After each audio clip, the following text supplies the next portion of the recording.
நகைச்சுவை என்கின்ற பெயரில் நம்முடைய ரசனையை மாற்றுகிறார்கள். அனுமதிக்கலாமா? சிரிச்சிடுறோங்க, நம்ம டோன் பார்த்து சிரிச்சிடுறோம். தப்பான விஷயங்களுக்கு பெண்கள் நிறைய சிரிக்கிறோம்.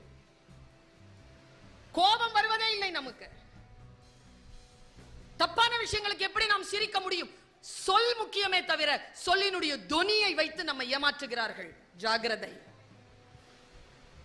ஜாகிரதையாக இருக்கின்ற பொழுதுதான் இதிலிருந்து நம்மால் வெளியில் வர முடியும். எல்லாம் மேல இருக்கிறவன் பார்த்துப்பான்னு ஒரு ஜோக் இருக்கு தெரியுமா? என்ன ஜோக் அது?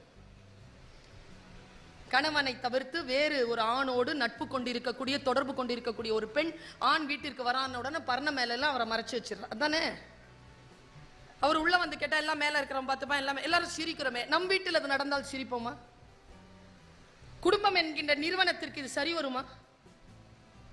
அப்படி என்றால் அதை எப்படி நம்மால் ரசிக்க முடியும் என்கிறேன் நான். நகைச்சுவை கூட மாண்போடு இருக்க வேண்டும், பண்பாட்டோடு இருக்க வேண்டும் என்பதுதானே முன்னோர்கள் நமக்கு சொல்லி தந்திருக்கிறார்கள். ஒழுக்க கேடான விஷயங்கள் எப்படி நகைச்சுவையாக நம் சமூகத்தில் மாறியது என்று நான் கேட்கிறேன்.